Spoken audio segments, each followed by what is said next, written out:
আমাদের জীবনে গুরুজনেরা, জ্ঞানী মানুষজন সবসময় একটা কথা বলেন, ধৈর্য ধরো। শুধুমাত্র দুটো শব্দ, কিন্তু কতটা বিশাল সেটা বোঝার চেষ্টা করুন। ছোট একটা অস্ত্র হাতে নিন এবং একটা বিশাল পর্বতে নিরন্তর প্রহার করতে থাকুন। ধৈর্য ধরে সেই কাজ করতে থাকুন। এমন একদিন আসবে, এই বিশাল পর্বতে আপনি একটা পথ তৈরি করবেন। কোনো ধনুর্ধর যখন নিজের বিদ্যা অর্জন করেন, তখন তাকেও ধৈর্য ধরতে হয়, তার নিজেকে সময় দিতে হয়, তবেই সে ধনুর্বিদ্যা শিখতে পারে। সেইভাবে আমাদের জীবনেও ধৈর্য ধরার খুব প্রয়োজন। পরিবারে ধৈর্য রাখতে পারলে তাহলে আস্তে আস্তে দেখবেন প্রেম বৃদ্ধি পাচ্ছে। সমাজে যদি ধৈর্য রাখতে পারেন, তাহলে আস্তে আস্তে এই সমাজ আপনাকে সম্মান করবে। যদি নিজের জীবনে ধৈর্য রাখতে পারেন, তাহলে নিজে থেকেই আত্মবিশ্বাস বাড়বে, নিজের বিকাশ হবে। জীবনে সবই সম্ভব যদি ধৈর্য রাখতে পারেন। হয়তো আস্তে আস্তে হবে, কিন্তু হবে অবশ্যই। শুধু ধৈর্য রাখুন, কারণ ধৈর্যই সব থেকে বড় পুঁজি। আসুন আর আমার সাথে ভালোবেসে বলুন, রাধা রাধা।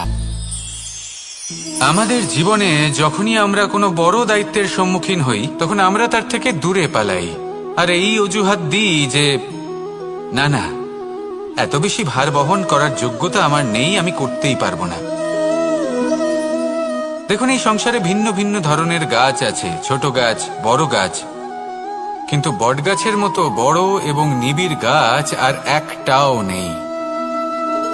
সে নিঃস্বার্থভাবে এই সংসারকে সেবা করে যায়, ছায়া প্রদান করে, শীতলতা প্রদান করে। আর যখন এমন সময় আসে যখন তার ওপর বোঝা অত্যন্ত বেড়ে যায়, সে কিন্তু কোনোভাবেই ভেঙে পড়ে না। তখন সে নিজের নিঃস্বার্থ কর্মের ফল লাভ করে, সেই নিঃস্বার্থ কর্ম যা সে করেছে। তার দেহ থেকে ছোট ছোট ঝুড়ি বার হয় এবং তা কাণ্ডের আকার ধারণ করে। সেই কাণ্ড মাটির কাছে পৌঁছয় এবং তারপর তা বটগাছের সহায়ক হয়ে ওঠে। সে ভেঙে পড়ে যায় না। এইভাবে আপনিও জীবনে নিঃস্বার্থভাবে সবার সেবা করুন, ভালোবাসুন, সবাইকে সাহায্য করুন। যেদিন আপনার ওপর বোঝা অত্যন্ত বেড়ে যাবে, সেদিন এই সব মানুষ আপনাকে সাহায্য করার জন্য আসবেন, আপনার শক্তি হয়ে উঠবেন, আর আপনি বটগাছের মতোই মহান এবং বিশাল হয়ে উঠবেন। আসুন আর আমার সাথে ভালোবেসে বলুন, রাধা রাধা। একটা শব্দ আছে, পরিস্থিতি। অনেক মানুষের মুখে আমরা এই শব্দ শুনি। জীবনে যখন অসফল হই, দুঃখ আসে, সংকট আসে, কোনো বিপদ ঘনিয়ে আসে, তখন সমস্ত দোষ আমরা পরিস্থিতির ওপর চাপিয়ে দিই। আর দেখতে গেলে কোথাও না কোথাও ঠিকই করি। এই পরিস্থিতি প্রত্যেক দিনের মতো পাল্টাতে থাকে, কিন্তু এই দিন, এই রাত, এমন কেউ আছেন যিনি এর উপরেও নিয়ন্ত্রণ সাধন করেন, আর তিনি হলেন সূর্য। ঠিক সেই রকমই আমাদের জীবনেও সূর্য হলো এই মন। যদি এই মনের উপর আমরা নিয়ন্ত্রণ করতে পারি, তাহলে আমরা জীবনকেও নিয়ন্ত্রণ করতে পারবো। প্রথমে এই মনের রাজা হয়ে উঠতে হবে। তাই মনে রাখবেন, যদি মন দুর্বল হয়, তাহলে পরিস্থিতি আমাদের সমস্যা বলে মনে হবে। এই মন যদি স্থির হয়, পরিস্থিতি প্রতিস্পর্ধা বলে মনে হবে। আর এই মন যদি শক্তিশালী হয়ে ওঠে, তাহলে যে কোনো পরিস্থিতি আপনার কাছে একটা সুযোগ মাত্র, এমন এক সুযোগ যাতে অগ্রসর হয়ে আপনি মহান হয়ে উঠতে পারেন। এই মনের শক্তির বৃদ্ধি ঘটান, মহান হয়ে উঠুন, আর আমার সাথে ভালোবেসে বলুন, রাধা রাধা। খুব সুন্দর একটা কাহিনী আছে। একবার এক ব্যক্তি নিজের অসফলতার জন্য ত্রস্ত হয়ে সময় দেবতার তপস্যা করতে বসলেন। উনি তপস্যা করলেন এবং সময় দেবতা প্রসন্ন হলেন, মানুষের রূপ ধারণ করে ওনার সামনে প্রকট হলেন। এবার সেই ব্যক্তি ওনাকে জিজ্ঞেস করলেন যে কি এমন আছে যার জন্য আপনি বারবার জয়ী হন আর আমি চিরকাল পরাজিত হয়ে থাকি? কেন এত পরিশ্রম করা সত্ত্বেও আমি সাফল্য লাভ করতে পারি না? তখন সময় দেবতা উত্তর দিলেন যে দিন হোক বা রাত, ঝড় হোক বা ভূমিকম্প, রোদ হোক বা বৃষ্টি হোক, সময়ের সূত্রপাত হোক বা প্রলয়, আমি থামি না, আমি চলতেই থাকি। আর সেই জন্য যিনি থেমে যান তিনি পরাজিত হন, আর আমি জয়ী হই। এটাই আমাদের শিখতে হবে। জীবনে সবসময় চলতে থাকুন, কখনো থামবেন না। হ্যাঁ, কিছুক্ষণের জন্য বিরতি নিতে পারেন, বিশ্রাম করার জন্য, নিজেকে আরো সশক্ত করে তোলার জন্য, কিন্তু থেমে যাবেন না। নিরন্তর কর্ম করতে থাকুন, পরিশ্রম করতে থাকুন, তবেই এই সংসার আপনাকে মনে রাখবে। আসুন আমার সাথে ভালোবেসে বলুন, রাধা রাধা। মানুষ তার জীবনে দুই ধরনের পরিস্থিতিকে খুব ভয় পায়। এক, কোনো কারণবশত কারোর সামনে নত হওয়া। দুই, কোনো কারণে নিজের চরিত্র থেকে, নিজের মূল্যবোধ থেকে বিচ্যুত হওয়া। এবার কেন হয় এরকম যে কথায় কথায় কারোর সামনে নত হতে হয়? কেন বারংবার নিজের চরিত্র থেকে চ্যুত হতে হয়? এরকম কেন হয়? এটা তখনই হয় যখন আমাদের শিক্ষা এবং মূল্যবোধের অভাব থাকে।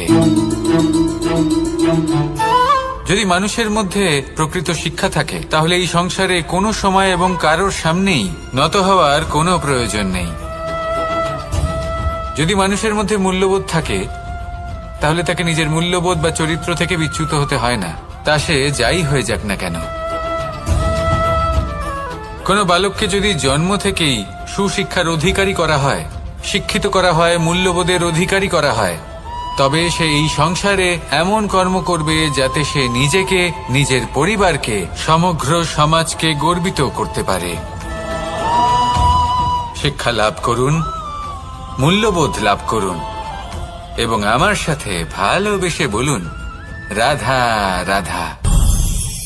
আমাদের সকলের জীবনে একটা লক্ষ্য থাকে যেটা আমরা লাভ করতে চাই।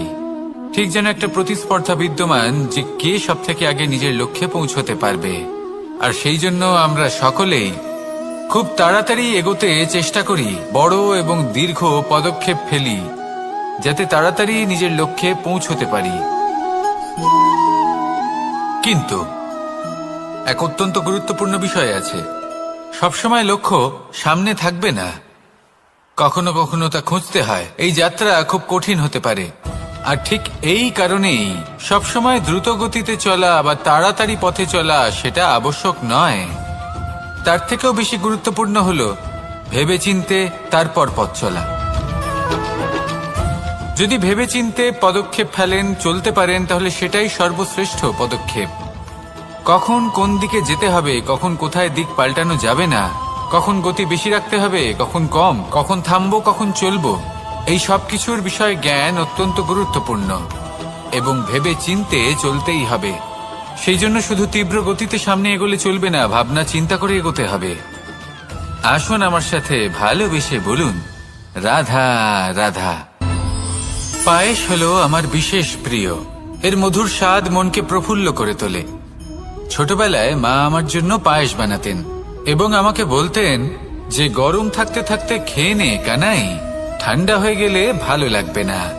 কিন্তু আমিও দুষ্টু ছিলাম, ঠান্ডা হওয়া পর্যন্ত অপেক্ষা করতাম, আর ঠান্ডা হয়ে যাবার পরে মার কাছে যেতাম আর ওনাকে বলতাম যে মা, পায়েস তো ঠান্ডা হয়ে গেছে, এটা গরম করে দিন। তখন মা হাসতেন আর বলতেন যে পায়েস না হয় আমি আবার গরম করে দেব কানাই, কিন্তু এর মধুর স্বাদ, সেই মিষ্টত্ব, সেই সুবাস, সেটা আবার ফিরে আসবে না। কথাটা সত্যি,